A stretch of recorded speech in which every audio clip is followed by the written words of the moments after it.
और कोई कुछ भी कहे, पर हिस्ट्री में इसके जैसा शासक नहीं।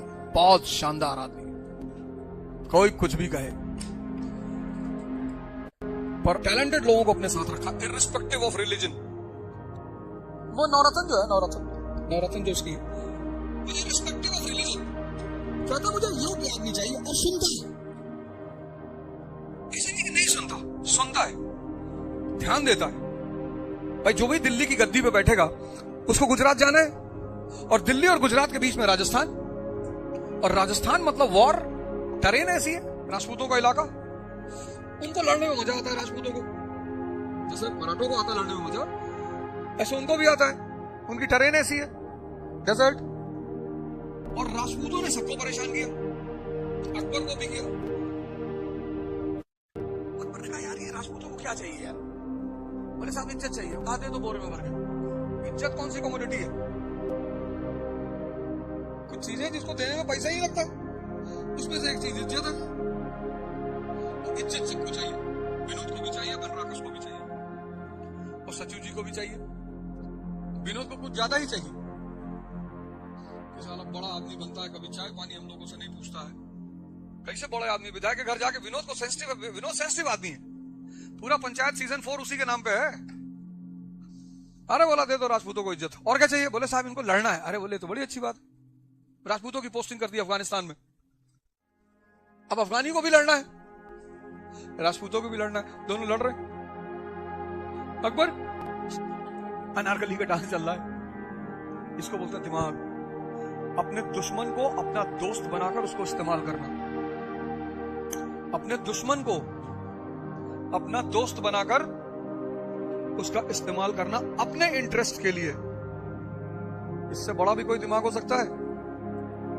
औरंगजेब अपने दोस्त को अपना दुश्मन बनाकर अपनी तबाही करवाना।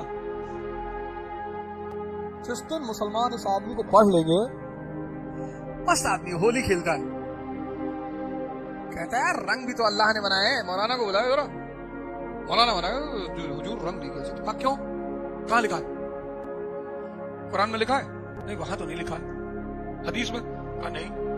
शरिया में? तब कैसे कह रहे हो नहीं खेलना चाहिए? नहीं सरकार वो रंग अल्लाह ने बनाए। जी बनाए तो हैं, जब कहीं लिखा ही नहीं है और उसी ने बनाए हैं तो हल्का सा रंग लग भी गया तो क्या दिक्कत है? इतना बढ़िया है। अब तो बहुत सारे हिंदू भी नहीं खेलते रंग। वो वाला होली का त्योहार गोबर का त्योहार नहीं है, गोबर मार रहे हो। बुरा ना मानो होली, हम तो मानेंगे बुरा। होली सिर्फ गुलाल से खेली जाती है बस, और फूलों से, पेंट से नहीं खेली जाती। किसी कपड़े भाई में रंग से लगता नहीं, ये सब होली नहीं है। फिर उसको समझ में आया कि भारत तो यार यूनिटी इन डाइवर्सिटी का देश है, तो इसने एक नया काम किया, दीन इलाही, सूफीज्म को प्रमोट किया इसने। बोले साहब हिंदू दुर्गा जी की मूर्ति निकालते? बोला हाँ निकालने दो, और निकालो भाई, हमारा ईमान मजबूत है, कोई कुछ भी निकाले, हमें क्या लेना देना। जिसको शराब नहीं पीनी है उस शराब की फैक्ट्री में मैनेजर भी तो हो सकता है। ऐसा थोड़ी कि शराब नहीं पीनी तो शराब का दुकान नहीं चाहिए। बहुत लोग सिगरेट की फैक्ट्री में काम करते हैं, नहीं पीते। बहुत लोग आर्मी में है, नॉनवेज नहीं खाते। यही तो तुम्हारी इंटरनल स्ट्रेंथ है। अकबर को पढ़ना चाहिए सबको, काबिल आदमी, बहुत काबिल है। मतलब औरंगजेब की तो ऐसा रूलर तारीफ नहीं की जा सकती, बेईमानी हो जाएगी फिर वो। लेकिन इस आदमी की तो तारीफ, 50 साल में एम्पायर खड़ा करना, पूरे इंडियन सब कॉन्टिनेंट पे कब्जा करना आसान है, या एक प्रधानी का चुनाव जीतने में हालत खराब है। योग्यता है इसके अंदर, उसमें कोई दो राय नहीं। इसके बाद गद्दी पे बैठा जहांगीर, वो तो बेचारा सिर्फ बैठा ही रहा, बस बैठ गया और गाड़ी चलती रही, उसने कोई डिस्टर्बेंस नहीं पैदा किया। शराब पीने का शौकीन था, सुबह 5 बजे शुरू हो जाता था, सोडा ओडा बोतल वोतल लेके बैठे हैं सब। इसकी वाइफ बड़ी काबिल थी, नूरजहां, हिस्ट्री में उसका बड़ा हाथ है, मतलब हिस्ट्री में उसका बड़ी चर्चा है नूरजहां की। कहता भी है कि मैंने हिंदुस्तान का ताज, एक टुकड़ा गोश्त और एक प्याली शराब के बदले नूरजहां को दे दिया। फिर आया शाहजहां। इनको भाई साहब को शौक था रियल एस्टेट का। ये रियल एस्टेट का आदमी है, जमीन खरीदो मकान बनवाओ। इतना मकान बनवा डाला कि फाइनेंशियल क्राइसिस हो गई, उसी में अकाल पड़ गया, पैसा कम हो गया। पैसा कम हो गया तो भाई पैसा कम पड़ेगा तो किसी से तो मांगोगे, तो वहीं रिवोल्ट शुरू हो गया। यही वो आदमी है जहां से मुगल एम्पायर में दिक्कत पैदा हुई, फाइनेंशियल क्राइसिस। इसी आदमी ने फाइनेंशियल क्राइसिस क्रिएट की। जाटों से पैसा मांग लिया, मराठों से मांग लिया, ये सब किसी को पैसे देते ही, ये सब लेने वाली कौम है।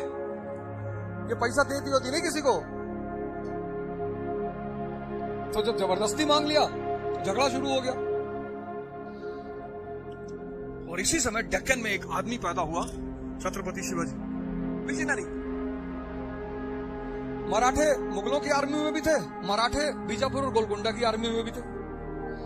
दोनों लड़ते थे, मरते थे मराठा। फायदा या तो मुगलों का होता था या बीजापुर गोलकुंडा का होता था। शिवाजी ने कहा जब हमें ही मरना है तो अपना स्टेट बनाएंगे, मराठा स्वराज। ठीक कह सकते हैं साहब, मेरे मराठा स्वराज कि जब फाइनली हमें ही लड़ना है दोनों तरफ से और हमें ही मरना है, जब हमें ही लड़ना है, हमें ही मरना है, तो हम इनके लिए क्यों लड़े मरे? हम अपने लिए लड़ेंगे मरेंगे। And he came out with the concept of Maratha Swaraj. इसीलिए वो आदमी मराठा हिस्ट्री में भगवान है। He is a man who has given identity to Marathas, political identity। 1656 उसी वक्त आ गया गद्दी पे औरंगजेब। और ये आदमी मेहनती बहुत है, मेहनत करता है, ईमानदार है, ये सब इसकी क्वालिटी है। हमें क्यों नहीं देना, हमें तो उसको राजा के रूप में देखना है। डेक्कन में बैठने की क्या जरूरत थी? भाई शिवाजी मिलने गए आगरा 1666। उस वक्त अगर अकबर रहा होता गले लगा लेता छत्रपति शिवाजी को। कर्नाटका चाहिए, टेक योर कर्नाटका, वो दोस्त बना लेता अपना। काबिल आदमी को दोस्त ही तो बनाना है। 1689 में यह आदमी यहां आ गया, डेक्कन, यहीं बैठ गया। 1707 यहीं बैठा रह गया, यहीं औरंगाबाद में डेथ हुई उसकी। फिर लास्ट में इसको समझ में आया, इसने एक लेटर लिखा अपने बेटे शाह आलम को, बहुत प्यारा लेटर लिखा। इसने लिखा कि मेरी जिंदगी की सबसे बड़ी गलती थी कि मैंने गलत लोगों को अपने साथ रखा। समझ में आया इसको, लेकिन तब तक बहुत देर हो चुकी थी। ईमानदार है, इसमें कोई दो राय नहीं, मेहनती है, इसमें कोई दो राय नहीं है। पर तुम राजा हो यार हिंदुस्तान के। इस आदमी के पास कॉमन सेंस नहीं। ये आदमी अगर टीचर होता तो ठीक होता, लोगों को मारपीट में पढ़ाता बस। कॉमन सेंस है ही नहीं। सोचो इस आदमी के पास कुछ भी नहीं है, उसने बनाया है। इस आदमी के पास सब कुछ है। भाई जब तुम किसी को मानते हो तो उसकी कुछ पॉजिटिव क्वालिटी की वजह से तुम